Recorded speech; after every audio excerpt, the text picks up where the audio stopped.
Hola, ¿qué tal? Bienvenidos a un episodio más de Vamos a Decirlo. Yo soy Leila. Yo soy Gaby y hoy abrimos este espacio para hablar de algo que muchas veces se vive en silencio, se disfraza, se minimiza, que son los trastornos de la conducta alimentaria.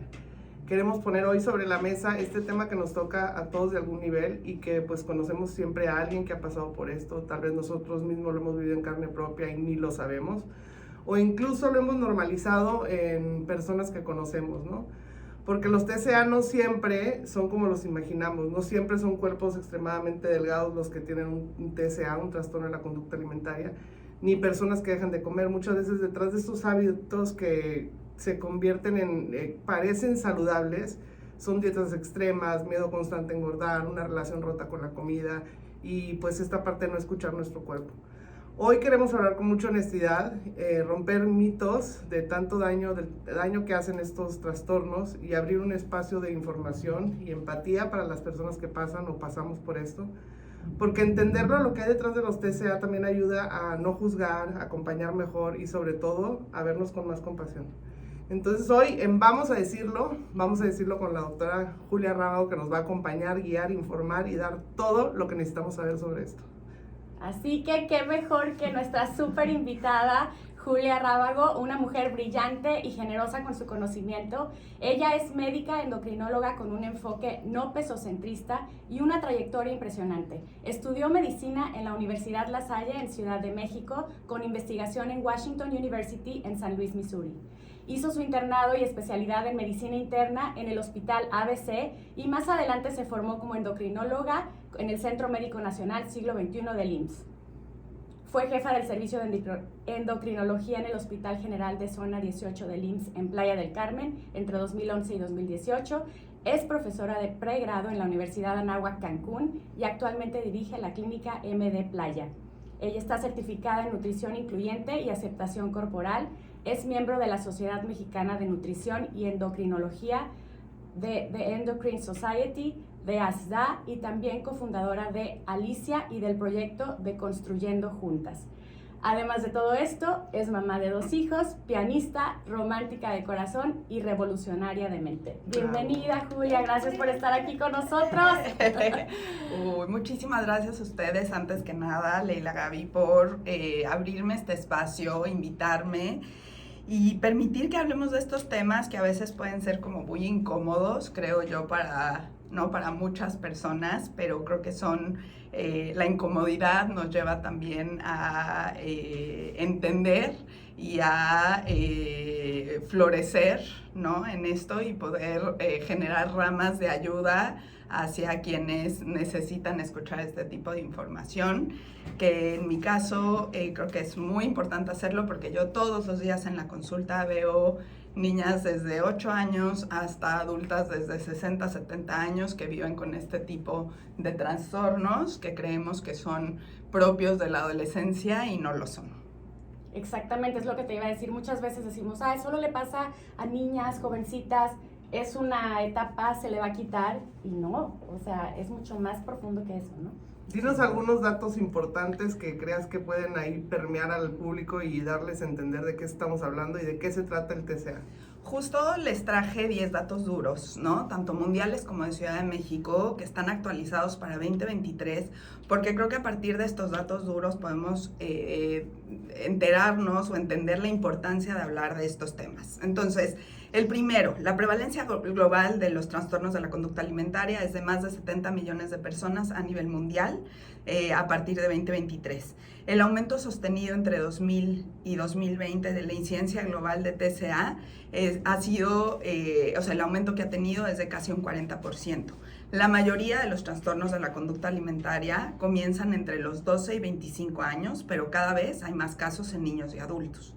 La anorexia nerviosa, que es la que más conocemos, tiene la mayor tasa de mortalidad de cualquier trastorno psiquiátrico, con hasta un 20% de mortalidad si no se trata. Es altísima.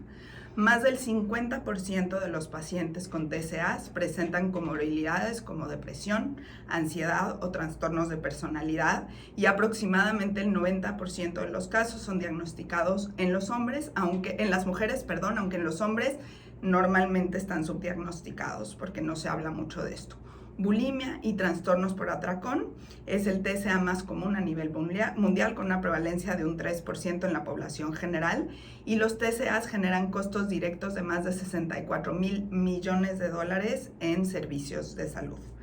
Los trastornos de la comunicación y las redes sociales, tema importantísimo, tienen una correlación significativa entre el uso intensivo de redes sociales como Instagram y TikTok y el aumento de conductas relacionadas a nuestra imagen corporal. Y solo 1 de cada 10 personas con TCA reciben tratamiento adecuado, y el retraso del diagnóstico y tratamiento puede ser de hasta 5 a 8 años. En México, en particular, han aumentado en un 300% entre adolescentes desde 2022, ¿vale? Y los estados que más están afectados son Ciudad de México, Jalisco y Nuevo León. Entonces, creo que con estos datos tenemos ya la justificación perfecta para hablar de este tema. He escuchado que tienen ya en sus listas de temas mucho sobre adolescencia, sobre maternidad, sobre todo. Entonces creo que nos toca como mamás hablar de estos temas para poder generar conciencia en quienes las están escuchando ahorita. Híjole, lo que más me preocupa de todo lo que le hice, bueno, todo me preocupó, la una me angustió más que la otra, pero la parte de la gente que se trata, la cantidad de gente que se trata, esto quiere decir que ni sabe que lo tiene, por lo que platicábamos, que lo normalizamos, ni sabe que lo tiene y ni lo tratan. Entonces puede terminar en desencadenar muchísimas cosas más allá de está comiendo bien, está comiendo mal, está teniendo una mala visión de su corporalidad. O sea, todos los datos que da aquí la doctora, nos queda claro que es un tema que está en alerta roja y que tenemos que acatarlo, o sea, que atacarlo y ver la manera en que podemos ayudar. Yo, por ejemplo, tengo una niña de 12 años y para mí es muy importante cuando ella la primera vez se acerca y me dice, mamá, no me gusta esto de mí o no me gusta lo otro. Y yo decía, híjole, ahora sí, o sea, me tengo que preparar para esto. Y por eso corrí con la doctora Juli y con su equipo, porque quería ver cómo tratar de no convertir mis discursos en algo con lo que yo crecí, ¿no? O sea, que desde el fondo del corazón lo que me rodeaba, pues era sobre cómo te ves, cómo estás, qué comer, qué no comer. Entonces, dinos un poquito cómo como mamás podemos ayudar, ver o visualizar estos trastornos que se presentan. Claro, yo les platico un poquito de mi historia personal. Yo sufrí y sufro, ¿no? Actualmente estoy en una remisión completa de un trastorno de la conducta de alimentación. Yo quiero creer que como desde los 12, 13 años, y tengo 45, ¿sí me explico? O sea, esta es además una cuestión de los trastornos que no son para un ratito, 2 días, un mes, o sea, no me da el trastorno y se me quita el mes, ¿sí me explico? Estos son trastornos psiquiátricos que actualmente se sabe que tienen una carga genética. ¿Sí me explico? Si tú tuviste un trastorno de la conducta de alimentación, tus hijos tienen una mayor posibilidad de tenerlo. Ajá. Y yo, a partir del conocimiento de mi propio trastorno, hace unos pocos años, tengo un hijo que tiene 12 años actualmente, cuando él tenía entre 9 y 10 años, me empiezo a dar cuenta que a partir de mis conductas con la alimentación, mis conductas restrictivas, el moralizar alimentos, el decir esto es bueno, esto es malo, me empiezo a dar cuenta que mis hijos, pero en particular mi hijo, empieza a moralizar los alimentos desde los 9, 10 años y me empieza a decir, esto no lo podemos comer porque es malo, ¿verdad, mamá? Esto sí lo podemos comer porque es bueno, ¿verdad, mamá? Y entonces a mí se me prende, ¿no?, la bandera y el foco rojo y digo, este niño lo voy a enfermar yo. ¿Por qué? Porque muchas de las conductas que vemos en nuestros hijos las copian de nosotros y las ven a partir de nuestras propias vivencias y nuestros propios sesgos. Entonces, ¿cómo abordamos y cómo tenemos que abordar esto como mamás y papás, ¿no? Analizar nuestros propios sesgos. Analizar nuestras propias vivencias y nuestras propias historias. Si tenemos que ir a terapia y tratar, ¿no?, nuestros propios trastornos, que como lo dijimos ahorita, una gran parte de la población igual y no tienen el diagnóstico del trastorno como un trastorno psiquiátrico, pero sí tienen conductas alteradas de la alimentación, que es un paso como previo al trastorno, ¿no? Una conducta alterada de la alimentación, por ejemplo, es moralizar alimentos. Díganme quién no dice, deja de comer comida chatarra. Todos. Eso, todos. Sí. ¿No? No comas pan en la noche. Claro, O sea, claro, no comas fruta en la noche porque fulanita me dijo que era pésimo para el metabolismo, ¿no? Los niños ni siquiera entienden desde niños lo que significa carbohidrato, proteína, caloría, pero ya se lo estamos metiendo a los niños desde entonces con los sellos, con inclusive muchísimas de las nuevas legislaciones que se están haciendo a nivel de salud, que ya sabemos, y lo digo en voz alta, que no funcionan porque son programas que se han establecido en Latinoamérica previamente y no funcionan.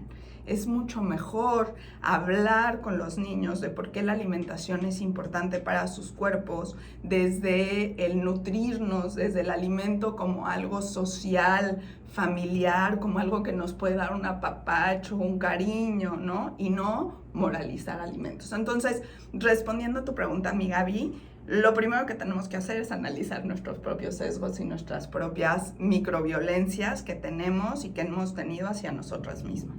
Sí, totalmente. Digo, yo toda la vida vi las dietas, pues como te he comentado y sabes mi historia, ¿no? Porque aparte es mi doctora, o sea, sorry de tener ese privilegio, pero es mi doctora.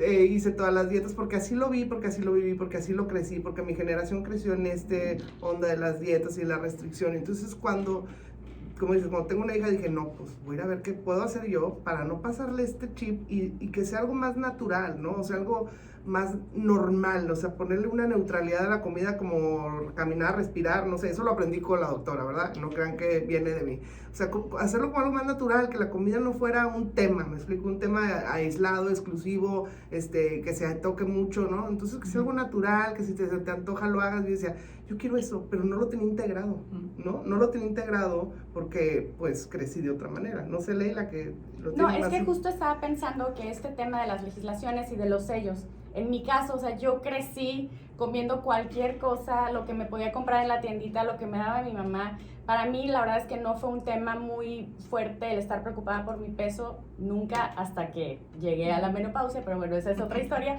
Pero bueno, como detonante ahora, como nos platicas que todo está aumentando, estas cifras que nos dijiste al inicio son de verdad sorprendentes. Entonces yo también creo que eso de que ahora todos estos sellos negros en todos los productos, ya los niños, desde que no tienen ni idea de lo que es una caloría, como dices, todas estas cosas, ya están traumados, no compres, no como esto, y ya están sufriendo algo que a lo mejor a esa edad deberíamos de tomarlo, como dices, Gaby, de la forma más natural y solo fluir un poquito, ¿no? Pero sí, no se puede. No se puede. Y la cuestión de esto es que, ¿no? Como lo comentamos en los datos duros, las edades más frecuentes tienden a ser entre los 12 y 25 años. Es cuando justo los niños están en esta etapa de la adolescencia, que están por primera vez experimentando su propia personalidad, ¿no? Con todos estos cambios hormonales, tratando de definir quiénes son, ¿no? Ante la sociedad y ante su grupo más cercano, que somos la familia normalmente. Entonces, claro, si esto, el restringir ciertos alimentos o el consumir solo ciertos alimentos los hace formar parte de un círculo social o de un grupo social ahora con todos estos retos de TikTok o de no, entonces lo van a hacer, ¿no? Y esas son las primeras banderas rojas que nos tienen que brincar como mamás y como papás. Por ejemplo, yo tengo una paciente que llegó conmigo y me dijo, ay, es que mis hijas el otro día empezaron un reto de TikTok de ayuno de no sé cuántos días, ¿no? Ok, eso es una conducta totalmente restrictiva, esa es una conducta patológica y es una conducta de riesgo que tenemos que hablar con nuestros hijos, que no tiene ningún sentido y el por qué no tiene ningún sentido, ¿no? Entonces, de hacernos y entender esto, los papás lo podemos ver como algo normal, es un reto nada más, no pasa nada, pero a la larga, ¿no? Son conductas que siguen existiendo. A ver, en nuestra época, Gaby, o sea, eran los foros de Mía y de Ana, eran foros como underground. Ahora ya no son underground. Ahora existe el skinny TikTok, ¿no? Así existe y lo pueden buscar. Yo vi eso. Y sus hijas y sus hijos lo tienen a la mano en sus teléfonos. Entonces se enteran de absolutamente todo y de todas las conductas que tienen que hacer para cumplir con los estándares de belleza que nos marca la sociedad, que es ser delgado, caber en cierto pantalón, tener un determinado tamaño de cuerpo.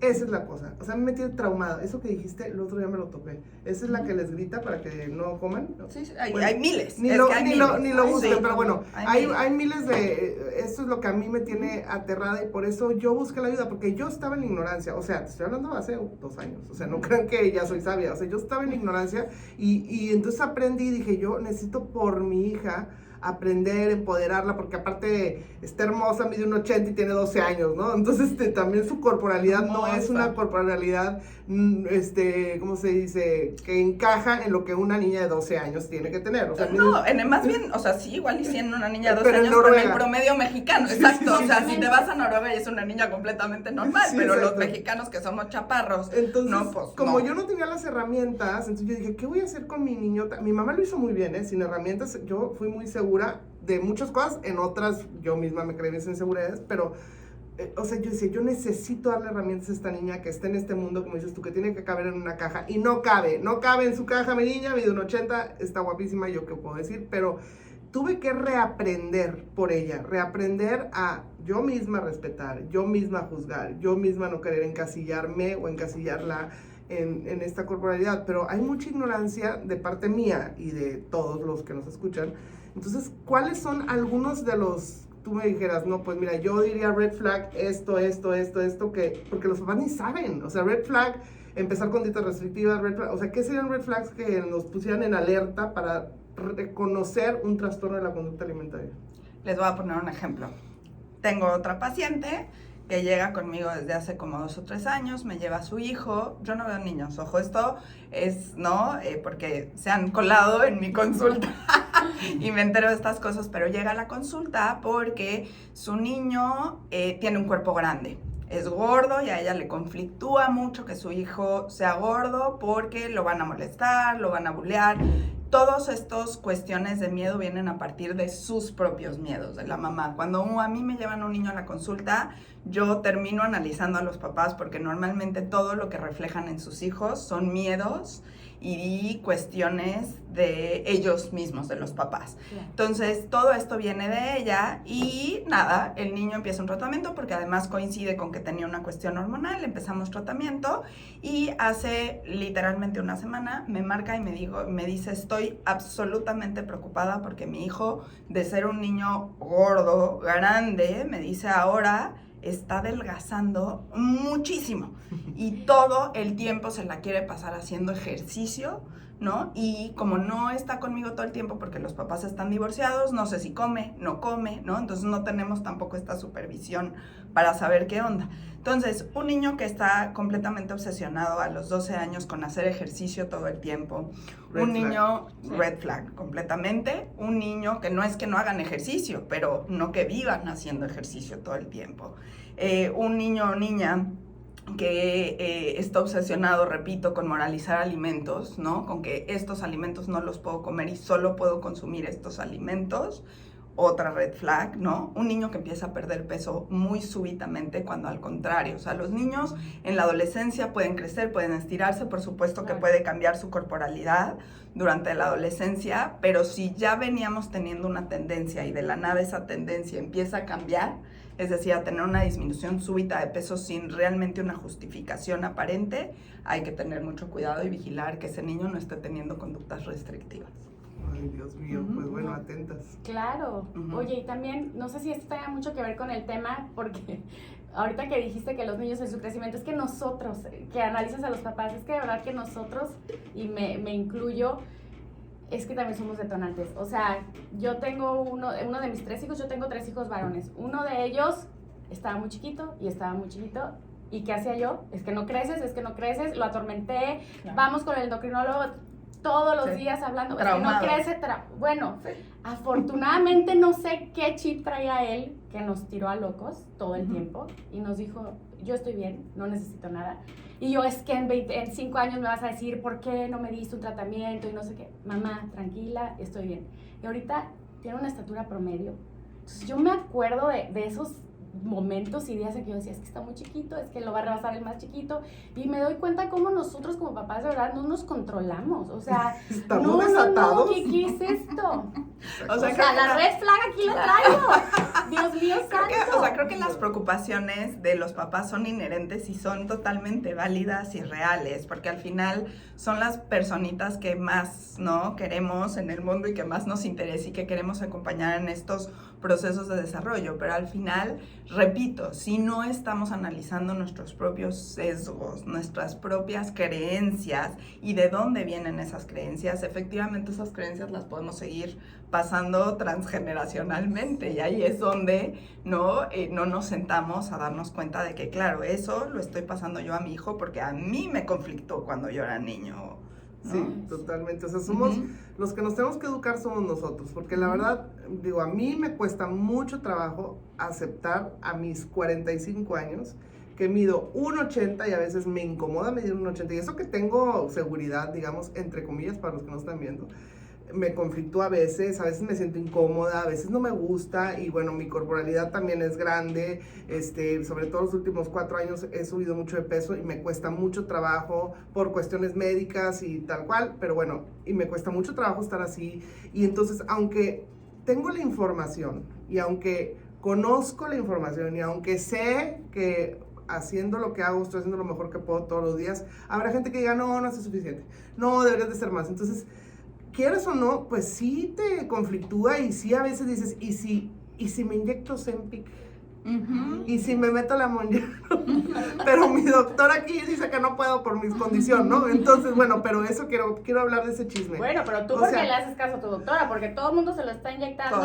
Sí, pero eso quiero saber, o sea, ¿cómo? O sea, ese shortcut que queremos hacer la gente, ¿no? De que buscar la manera, y yo no dudo que funcione para ciertas personas, ciertas situaciones, ciertas condiciones. Creo que es un medicamento y por algo es un medicamento válido. Pero ¿cuándo sí, cuándo no? Platícanos un poquito de esta novedad del Ozempic. Vayámonos al origen de las cosas, ¿no? ¿De dónde viene mi necesidad de modificar mi cuerpo? Normalmente la respuesta viene a partir de estándares de belleza inducidos por la industria, ¿vale? A mí el mejor negocio de la industria es decirme que está mal conmigo. Eres demasiado grande, eres demasiado gorda, eres demasiado güera, eres demasiado morena, y entonces yo te vendo la crema para ser más blanca, te vendo la crema para ser más morena, te vendo el tinte de cabello para cambiar tu color de cabello, ¿no? Y ahí viene el negocio, ¿no? Entonces, si yo te digo que la ropa que está en mi tienda no cabe para tu tipo de cuerpo, entonces te estoy obligando, te estoy discriminando, pero te estoy obligando a cambiar tu corporalidad. En lugar de yo producir ropa de todas las tallas, te estoy obligando a ti a cambiar tu corporalidad para pertenecer a este grupo selecto que puede utilizar mi talla de ropa. Entonces, desde ese origen ya nuestras creencias son muy complejas. No es que sean erróneas, son complejas porque están muy insertadas en nuestro chip. Y entonces estas vocecitas, como bien los dices, yo les llamo el inquilino y muchos les llamamos el inquilino. El inquilino está todo el tiempo chingue y jode, ¿no? Diciéndonos, no, es que tú podrías hacer más de lo que estás haciendo, ¿no? Cuando tú, Gaby, tienes, a mí me consta, tienes muchísimas herramientas ya para trabajar y estás en el camino del bien, diría yo. Intentándolo al menos, pero ahí vamos, ¿no? Entonces, desde ese origen vamos bien. Y ahora entonces vienen estas grandes industrias farmacéuticas como Novo Nordisk o como Lilly, que dicen, claro, vamos a producir medicamentos, en el camino encuentran unos grandes aliados, medicamentos para el tratamiento de la diabetes, son maravillosos medicamentos para el tratamiento de la diabetes, los análogos de GLP-1, como es el Ozempic, como es el Victoza, que existe desde hace muchísimos años, pero en este tipo de dosis y con estas moléculas se empiezan a dar cuenta que sirven para pérdida de peso, ¿vale? Como efecto secundario, no como efecto principal, como efecto secundario se empiezan a dar cuenta que empiezan a perder peso. Y entonces, ¿qué pasa? Vivimos en una sociedad obsesionada con pérdida de peso. Mi mejor negocio no va a ser la diabetes, mi mejor negocio va a ser la pérdida de peso. Entonces, la gran farmacéutica dice, de aquí soy, de aquí me agarro, y aunque si ustedes se fijan, las farmacéuticas no lo promueven como pérdida de peso como tal, no lo legislo, no está legislado en México, no se necesita receta, entonces cualquiera lo puede comprar, No digo todos los efectos secundarios que implican, ¿no? Además de la pérdida de peso, y tampoco hablo de cómo después de un tiempo de suspenderlo, igual que todos los medicamentos para pérdida de peso, tengo una reganancia de peso. Y entonces, como todas las grandes celebridades de Hollywood lo empiezan a usar, todos queremos usarlo. Y resulta que si estamos hablando que más de un 70-80% de la población tienen conductas alteradas de la alimentación, si yo vengo y le meto estos medicamentos que quiero recalcar, no son medicamentos indicados para pérdida de peso. El único medicamento indicado con esta familia para pérdida de peso es Wegovy, ¿vale? Y no Mounjaro, no Ozempic, todos esos medicamentos, las indicaciones de caja son para diabetes, pero yo vengo y entonces digo, perfecto, encontré ahora sí la fórmula mágica, como le hemos encontrado años. Sí. Un año es Redotex, otro año es el no sé qué. A mí no me vengas a contar. No. Yo me metí de todo. ¿No? O sea, fui hasta con, y las que me escuchen, fui hasta con uno que le decíamos el killer. Porque dos se le murieron. Y nos sentamos a hacer fila con el killer. Claro. Entonces yo hice todo. ¡Qué impulso! Claro. Leila se asusta porque Leila siempre tuvo el privilegio de la delgadez. Pero yo, o sea, que aparte es otra cosa. Yo también tenía un trastorno de mi corporalidad porque no estaba gorda. Claro. Pero eso es lo que te decía. Porque tú te ves en el espejo y dices, estoy gorda. O sea, no aprendemos a vernos con los ojos de los demás. O sea, porque nosotros vemos a alguien y no lo vemos gordo. Lo vemos como es la persona, el amor, el cariño, no sé. Pero de verdad que estamos aferrados. Todo hicimos. A vernos mal en el espejo, a vernos el cachete, a vernos todo esto, lo que me sobra. Pero además otra vez porque repetimos estos patrones de gordo es malo, flaco es bueno. Sí. Es que una persona puede ser gorda y eso no significa nada más que es gorda. Yo a mis hijos les explico, es que no digas gorda, di gordita. No les digo, es que gorda y flaco es adjetivo, es como decir alto y bajo. No pasa nada, chiquis, no le pongan más peso a la palabra de la que no tiene. Es qué gordo, padre lo que acabas de decir.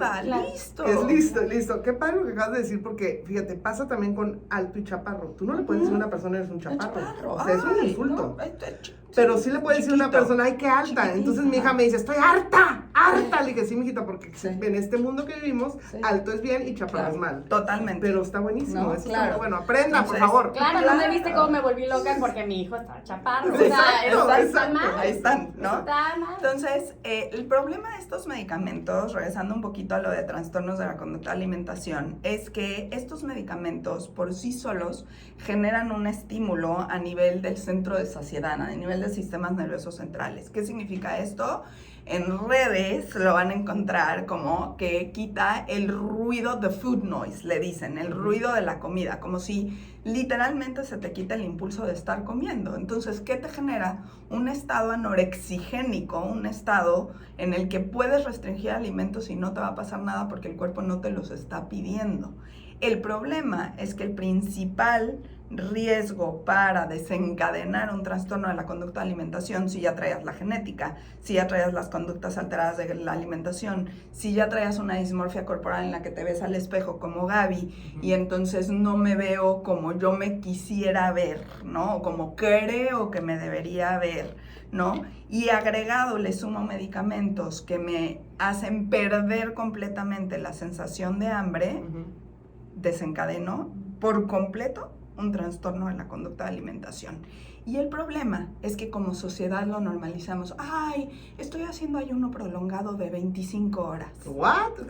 O sea, no como. O sea, ni los caníbales. Pero todo el mundo, bravo, bien, qué saludable. Estoy haciendo dieta cetogénica. Es decir, no como más que carne y grasas, ¿no? Y tortillas de no sé qué madres que saben asquerosas, sí, ¿no? De cartón. Bravo, muy bien, ¿no? Pero ¿no? Voy normal, me echo el cafecito, el postre y ya, ¿no? Todo el mundo empieza a observar o a criticar, ¿no? Más si tenemos ciertos tipos de corporalidades, si está gorda, como ¿no? eso, sí, claro. Entonces, partimos de cuestiones sociales, ¿no? Y partimos también de cuestiones personales y partimos también de cuestiones bioquímicas. Hace poco me invitaron a un summit de trastornos de la conducta de alimentación en donde hablamos de todas las alteraciones bioquímicas que existen relacionadas a un trastorno de la alimentación y se sabe que las personas que tienen trastornos de la conducta de alimentación normalmente tienden a tener ciertas alteraciones bioquímicas que además con este tipo de medicamentos se desencadenan más. Ay, Dios Se mío. dispara todo. Exactamente, o sea, hay nombres, hay diferentes trastornos, la bulimia, la anorexia, los atracones, Sí. ¿qué otros Sí. hay? Porque Los esos más son los que más me comunes, sé. claro, Bulimia, los- anorexia y atracones. son Exacto, que me los sé. más Hay uno de los que comunes. hace mucho ejercicio, ese no entra acá. Ajá, es vigorexia. Vigorexia. Ese que se considera una conducta alterada, ¿no? No de la alimentación como tal, sí. porque es, ¿no? Como más relacionado al ejercicio. Pero hay un grupo enorme, sin embargo, muchos que no se nombran, que no cumplen. Desgraciadamente todavía se utiliza el DSM, que es la como biblia psiquiátrica para clasificar los diagnósticos psiquiátricos como la guía. Y si no cumples con los criterios específicos de anorexia o de bulimia o de trastorno por atracón, se considera un TANE, que son trastornos de la alimentación no especificados, TANEs. Okay. ¿Vale? Entonces, la mayoría de la gente cabe en estos TANE. trastornos y muchos de ellos tienen conductas alteradas de la alimentación que no necesariamente han sido catalogados como un trastorno psiquiátrico. ¿Cómo podemos acompañar a alguien que vemos que está ahí? Bueno, alguien de nuestra familia, no vas a andar ahí opinando a la mesa de al lado, pero ¿cómo podemos acompañar a alguien sin traer ¿cómo se llama? La espada desenvainada de yo sé que en esta vida tienes que, ¿no? O sea, ¿cómo podemos acompañar a alguien que ya notoriamente tiene un trastorno? ¿Cómo, no sé, cómo podemos decirle, ayudarle, hacerlo ver? No sé. Yo creo que al opinas? final, tanto en nuestras redes familiares cercanas como, ¿no? Entre amigas o colegas o no, al final tiene que prevalecer la comunicación y el amor y la empatía. Yo creo que si uno habla desde él, me gustaría saber cómo o sea, en lugar de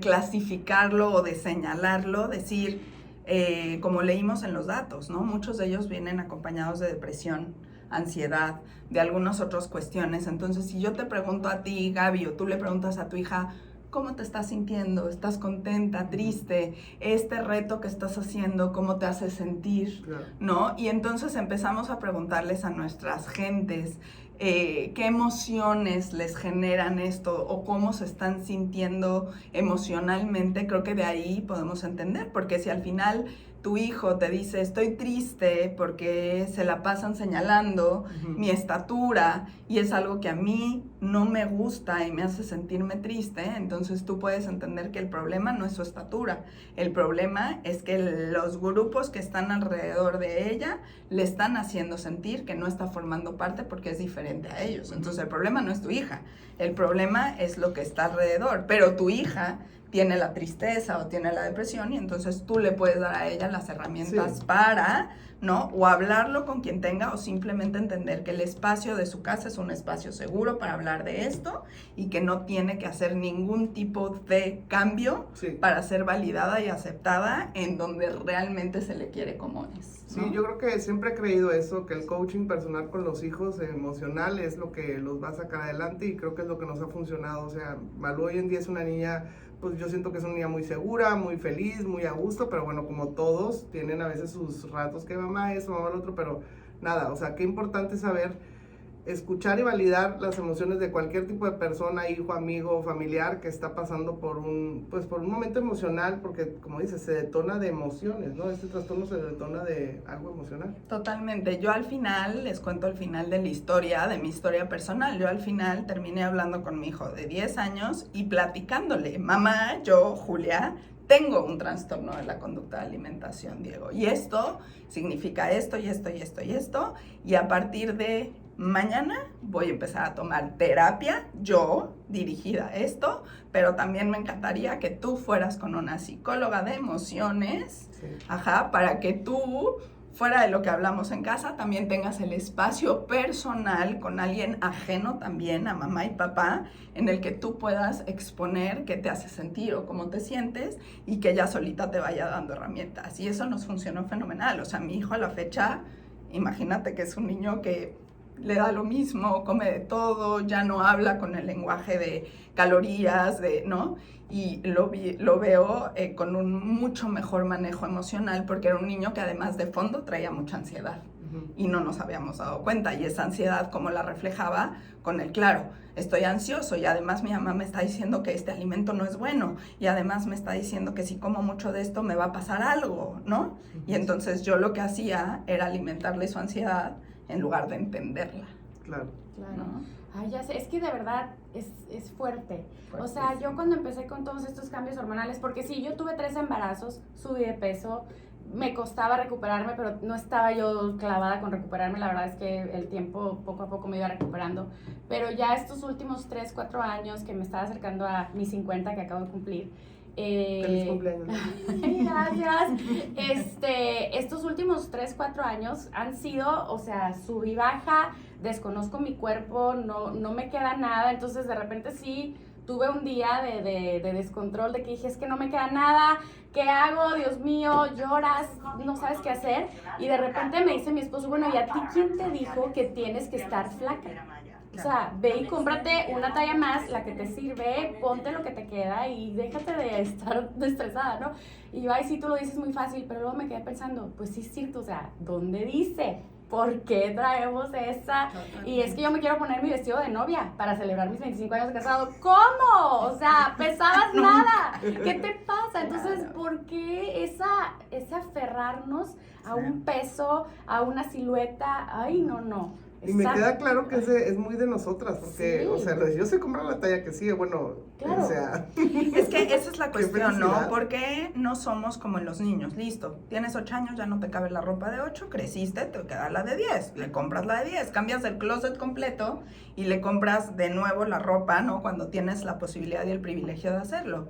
Pero las mujeres no, olvídalo, no te puedes No. deshacer del pantalón de hace 5 años. No. Yo les digo a mis pacientes, Porque me si no dicen, te vas a quedar así y no vas a no claro, sé qué. yo cuando les pregunto a mis pacientes que llegan conmigo pidiendo pérdida de peso, yo les hablo de que yo no trabajo a partir de un enfoque centrado en peso, no las peso, no las mido, excepto en situaciones muy particulares, y les explico y les pregunto, ¿cuál es tu motivación o por qué quieres bajar de peso? Yo necesito entender por qué quieres bajar de peso. Y muchos me dicen, porque quiero caber en el pantalón, y al final terminamos platicando de todo esto, de los constrictos sociales en los que les digo, es que tú no eres la que tendrías que caber en el pantalón te tendría que caber a ti. Y ese es el problema de raíz, que si no cambiamos la industria, que si no cambiamos la cuestión social y comercial, vamos a seguir con un aumento exponencial de los trastornos de la conducta de alimentación y vamos a seguir viendo tendencias como las que veíamos cuando nosotros éramos chavas en los 80s, ¿no? Que ahora se repiten, ahora empezamos a ver otra vez a todas las mujeres en huesos, ¿no? Y lo normalizamos como la nueva normalidad, normalidad cuando esto ya ha venido antes. Sí. Y sabemos a lo que lleva, pero como sociedad a veces, si no conocemos nuestra historia y si no conocemos nuestro pasado, tendemos a repetirla. Sí. Lo que me... Ay, perdón, ahorita vas, Leila. No, y ahí va la tendencia, pues. Oye, sí, lo que me impacta es eso, ¿no? Que dices, o sea, lo de menos es subir de peso, porque ya nos van a funar, como dicen los chavos. De que, ay, pues entonces todos subimos de peso. No. Es que eso es lo de menos. O sea, aquí el problema que estamos hablando y lo que nos compete en este capítulo es, o sea, lo de menos es que si subiste o no. El problema es el trastorno que se puede generar porque subiste de peso o porque quieres bajar o porque simplemente, o porque estás muy delgada y quieres subir o porque estás muy musculosa y quieres más músculo o porque quieres más músculo. O sea, como sea que venga el asunto, el problema no es tanto si subió de peso y no pasa nada. No, el problema es el trastorno que se genera por querer hacer las cosas como dicen que deben de ser, por querer caber en el L de Sara. No hay manera que yo quepa en L de Sara ni cuando me casé, Claro, que estaba yo sí, flaca, alta, claro, o sea, en claro. lo que quieras, no cabía, o sea, Y no es hay que manera. cada cuerpo es diferente. Pero además la cuestión es que los trastornos de la conducta alimentaria tenemos el mal concepto que solo alguien que es ultradelgado tiene anorexia, o solo alguien que es ultradelgado tiene bulimia. Y la cuestión de los trastornos de la conducta de alimentación, repito, se pueden dar desde los 8 años, que es cuando los niños empiezan a tener una noción de su corporalidad franca, hasta los 60 años, pero además se pueden dar en todas las tallas. Tú puedes tener una paciente con una anorexia severísima con un cuerpo gordo. Y puedes tener una paciente con bulimia con un cuerpo gordo. Y puedes tener una paciente con atracones con un cuerpo hiper mega delgado. Entonces, lo que quiero dejar aquí sembrado como semillita es que esto no es de un tipo de cuerpo, no nada más la gente que de repente adelgaza es que tiene un problema, es que muchísimas de estas trastornos no se visualizan, porque además si alguien llega con un cuerpo grande y dice es que no como, nadie le cree.